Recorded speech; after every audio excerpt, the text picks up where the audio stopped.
ասելու սույն դատական նիստով, խնդրեմ արգելի մեղադրող, մենք շարունակենք դատական նիստը, թե պաշտպանների մասնակցությունը պարտադիր անհրաժեշտ է այս բանը։ Վարդի մյուս մասնակիցները համակարծիք են, խնդրեմ, ներկայացրեք։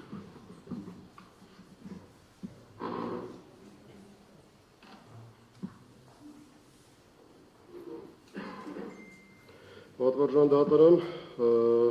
սույն միջնորդությունով դատարանի խնդրելու եմ պահպանել և երկարաձգել սույն վարույթով մեղադրյալ Կարո Կոմուշյանի նկատմամբ կիրառված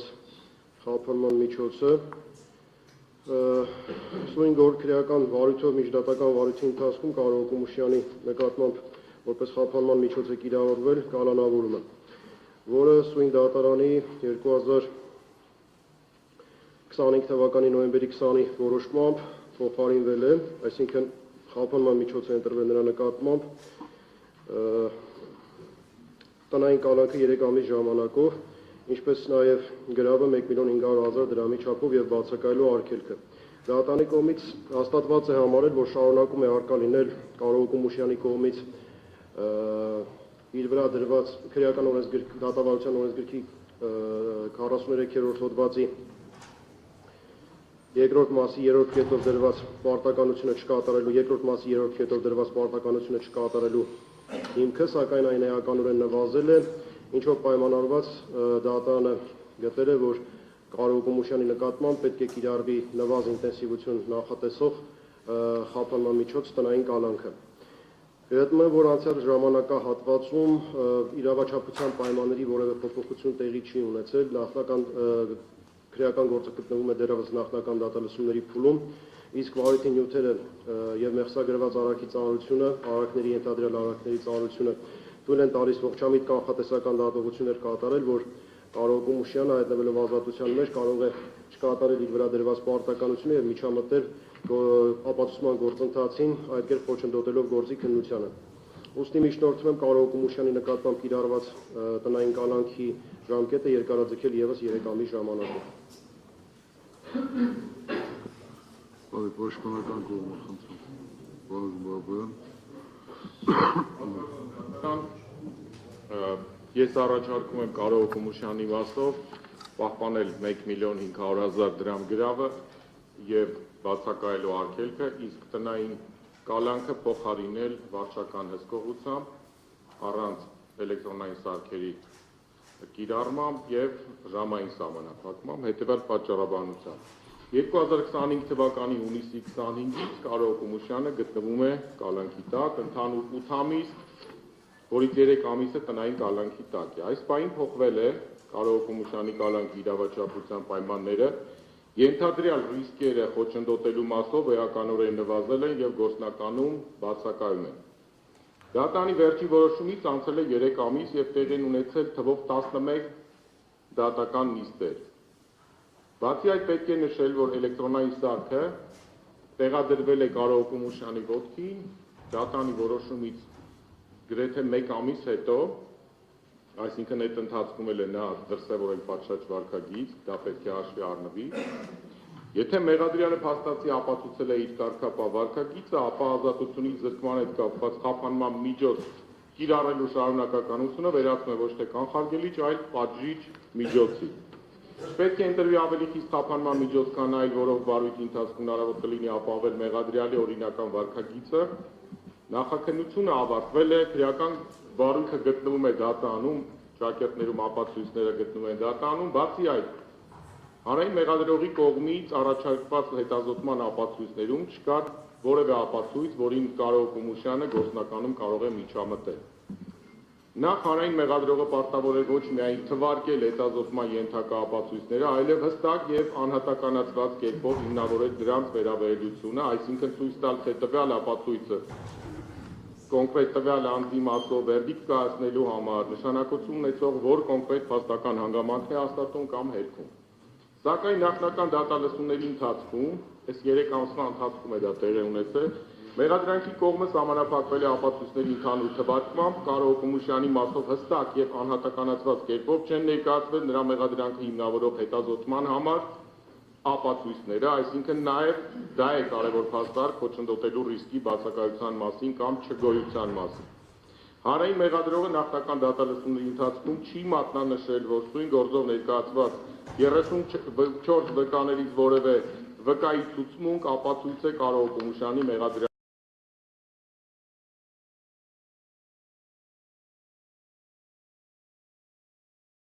ծավալում։ Բացի այդ, նաև այն հանգամանքներ կան, ուրեմն Կարո Հոկոմյանի խնամքին են գտնվում երկու անչափահաս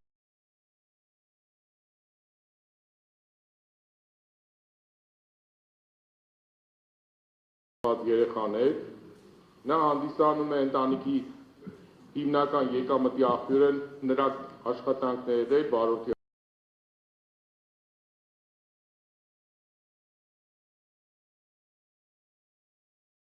աշխատանք է ունեցել, սակայն 8 ամիս շարունակ փաստացի աշխատելու պայմաններում, ինչպես նաև 10-11 միլիոն դրամ վարկային պարտավորության արկայության պայմաններում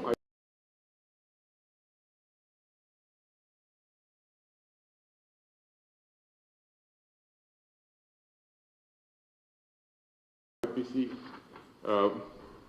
հանգամանքներ կան, ընտանիքը հայտնվել է լրջագույն ֆինանսական խնդիրների առաջ։ Այս 8 ամիսների ընթացքում ընտանիքը գոյատևել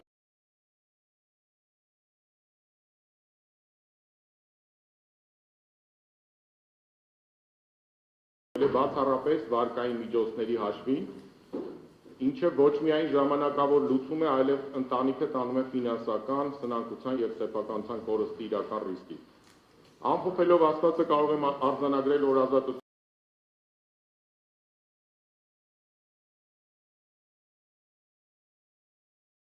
չզրկելու հետ կապված խափանման միջոցների համակցությունը կարող է բավարար գործում երաշխիք հանդիսանալ ապահովելու Կարո Հոկոմյանի պատշաճ վարքագիծը քրեական գործով վարույթի ընթացքում։ Պատվարժան դատարան ձեզ եմ ներկայացնում այդ արձանագրությունը, որտեղ որ նշված է, որ 25/12/2025 թվականին է գրվել էլեկտրոնային սարք, այսինքն ինքը գտնվել է տանը առանց էլեկտրոնային սարքի եւ դրսեւորել է պատշաճ վարքագիծ, խնդրում եմ սա փոխանցել եւ թվով 4 վարկային պայմանագրեր, որից վերջինը կարծեմ 2025 թվականի հունիսին է վերցվել ընտանիքի կողմից։ Այսքանը պատվարժան դատարան, խնդրում եմ փոփոխել խափանման միջոցներից մեկը եւ համակցությամբ բացակայելու արգել 1.500.000 դրամ, այդ գումարն էլ է տրվել այդ միջոցների։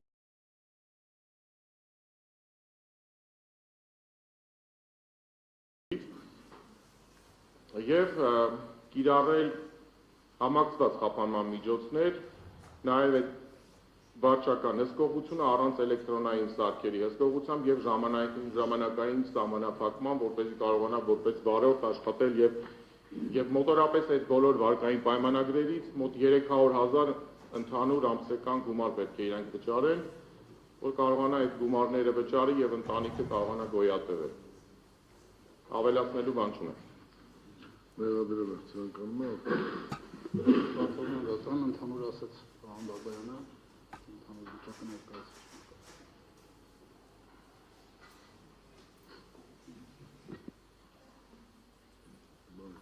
Պաշտպանական կողմի մյուս մասնակիցները ցանկանում են արտահայտել։ Պատվարժան դատարան, ներողություն եմ խնդրում ուշացման համար։ Ես կարող եմ ասել, որ անձնապես նաև ճանաչում եմ մեղադրյալին այս ողջ ժամանակահատվածում, կարծում եմ հանրային մեղադրողը կամ դատարանը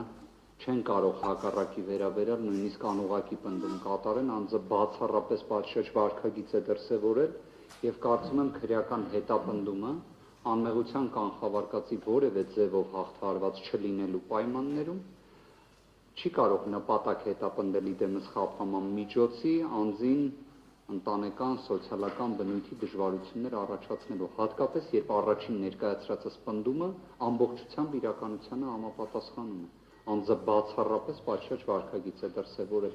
թե կալանավորման ընթացքում, թե ավելի մեղմ խափանման միջոցի կիրառման ընթացքում եւ նշվածը ողջամտորեն իրավական իմաստով պետք է ունենա իրավական հետևանք, դրական իմաստով։ Միանում եմ գործընկերոջս ներկայացրած միջնորդությանը ամբողջությամբ։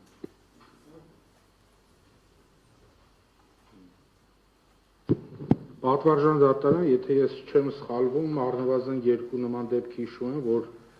տնային կալանքի տակ եղած ժամանակահատվածում Կարո Կումուշյանին ուղեկցման խնդիր է նաև առաջացել, որի հետ կապված նա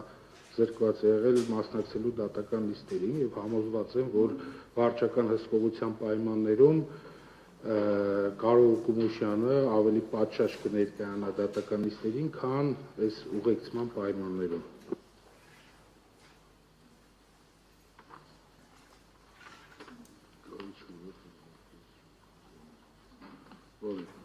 Վարորդի այլ մասնակիցներ պաշտպանական կողմի չեն ցանկանում արտահայտել։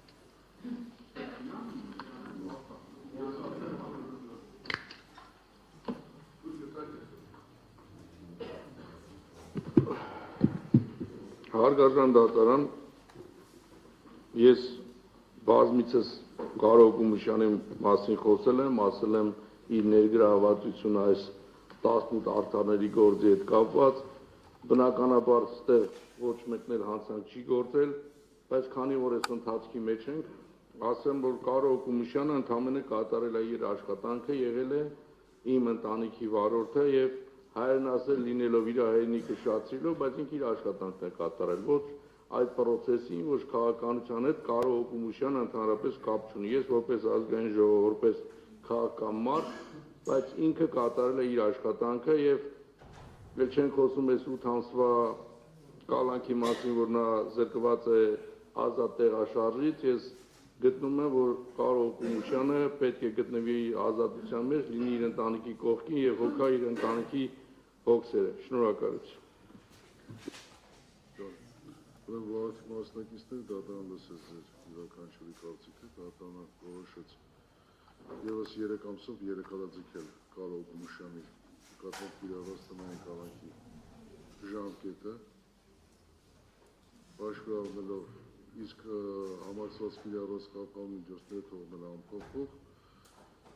հաշվի առնելով, որ վարորդի նախնական դատալսումների փուլում է գտնում եւ իր առաջարկության պայմանները չեն փոխվել։ Ինչ վերաբերում է ընտանիքից զրկելուն, վերջինս իր բնակության հասցեում տնային կալանքի ձևով խափան միջոցն է կրել։ Ընտանիքից զրկելու խնդիր չկա։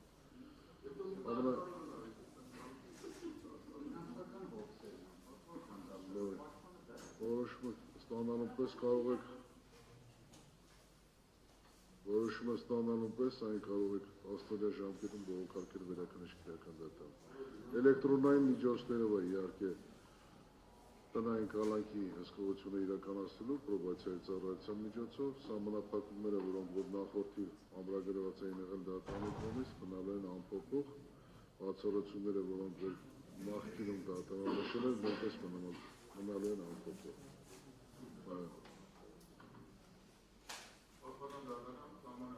Մերձավոր ազգականներից բացի այլ անձանց շփվելու այդ մասով դատարանը ինչ որոշում ընդունել, որտեղ սահմանափակում կա միայն մերձավոր ազգականների հետ շփվելու։ Միայն այլ անձանց հետ Պատվարժան դատարան 8 ամսը ծնողներին չեմ տեսել, այդ մասով ասում ասի։ Մերձավոր ազգականների մասով սահմանափակումները չեն վերաբերելու մերձավոր ազգականների մասով։ Ընտանիքի անդամներ մերձավոր ազգականներ, ծնողները նույն մերձավոր ազգականներն են։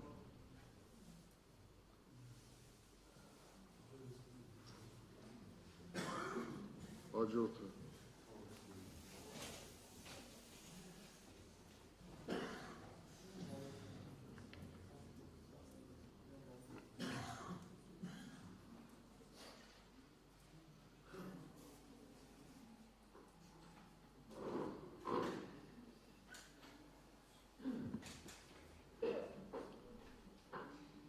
Պատվարժան դատարան հաջորդիվ ներկայացվող միջնորդությամբ դատարանին խնդրելու եմ երկարաձգել մեղադրել Արմեն Ալեքսանյանի նկատմամբ կիրառված տնային կանանք խափանման միջոցի ժամկետը։ Սույն քրեական գործով միջդատական վարույթի ընթացքում Արմեն Ալեքսանյանի նկատմամբ որպես խափանման միջոց է կիրառվել կալանքը, հետագայում սույն դատարանի կողմից կալանքի ժամկետը երկարաձգվել է, իսկ 2025 թվականի նոյեմբերի 20-ի որոշմամբ դատարանը թույլատրելի է համարել Արմեն Ալեքսանյանի նկատմամբ կիրառված կալանքից հետո նրա նկատմամբ որպես խափանման միջոց կիրառել տնային կալանքը։ Դատարանը հաստատված է համարել, որ շարունակում է արկա լինել մեղադրյալի կողմից ոչ պատշաճ վարքագիծ դրսևորելու, մասնավորապես քրեական դատավարության օրենսգրքի 43-րդ հոդվածով իր վրա դրված վարույթին չմիջամտելու եւ այդ եղանակով գործի քննությանը չխոչընդոտելու պարտականությունը կատարելու ռիսկը, ինչը թեև նվազ է եղել, սակայն բավարար է եղել դատարանի համար Արմեն Ալեքսանյանի նկատմամբ իրավունքներին առավել նվազանած քիչ նվազ միջամտություն նախատեսող խափանման միջոց տնային կանանքը ընտրելու տեսանկյունից։ Միաժամանակ համակցված այլ խափանման միջոցներ նույնպես կիրառվել են Արմեն Ալեքսանյանի նկատմամբ, ինչպես հայտնի է բոլորիս քրեական գործի քննությունը գտնվում է սկզբնական փուլում, դեռևս նախնական դատալսումներում ենք, որևէ ապացույց դեռևս չի հետազոտվել, իսկ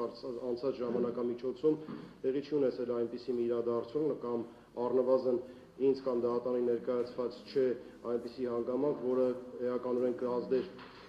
իր հանգամանքների վրա եւ կփոխեր կիրառված խափանման միջոցի իրավաչափության պայմանները։ Իսկ գործի նյութերը թույլ են տալիս եւ ներսագրված արարքների ենթադրյալ արարքների ծանրությունը թույլ է տալիս ողջամտորեն կասկածել եւ գնահատել, որ հնարավոր է մեծ է հավանականությունը, որ ազատության մեջ հայտնվելով մեղադրյալը կարող է չկատարել իր վրա քրեական դատավարության օրենսգրքով դրված պարտականությունը եւ միջամտել ապացուցման գործընթացին։ Ուստի միջնորդում եմ Արմեն Ալեքսանյանի նկատմամբ կիրառված տնային կանանքի ժամկետը երկարաձգել 3 ամիսով, պահպանելով ինչպես համակցված կիրառված խափանման միջոցները, այնպես էլ դրանց պայմանները։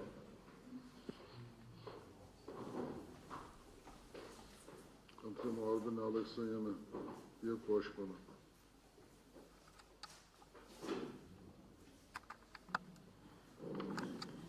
Հարգելի դատարան, դատարանին են փոխանցում բնօրինակները եւ որոշակի պատճեններ վերաբերելի, հիմա հերթով կանդրադառնամ եւ մեկ օրինակը խնդրեմ հարգարժան հանրային մեղադրողին, որպեսզի քայլ առ քայլ փաստ առ փաստ հիմնավորեմ այն հանգամանքը, որ այո փոփոխվել է, շատ բան է փոփոխվել առ այսօր։ Հարգելի դատարան, առաջ էջում Մաստերպան բժշկական կենտրոնից տրված տեղեկանքն է Արմեն Ալեքսանյանի բուժման վերաբերյալ, սա խնդրում եմ չհրապարակել, բայց ախտորոշման էջում նշված է այդ հանգամանքը, ինչպես նաև նշված է, որ դրական դինամիկա է արձանագրվում։ Մյուս էջում քաղվածքը էլի Մաստերֆարմ ԲԿ-ից, ընդ որում հարգելի դատարան, այստեղ նշված է, որ կրկնակի այցը նախատեսված է ապրիլի 21-ին 2026 թվականին։ Շուրջ 6 այց է կատարել, եթե չեմ սխալվում, առ այսօր, այսինքն պատվարժան դատարանի թույլտվությամբ, վերջինս հստակ ժամանակահատվածում այցելել է, հետ է վերադարձել։ Եվ որևիցե խախտում դատարանին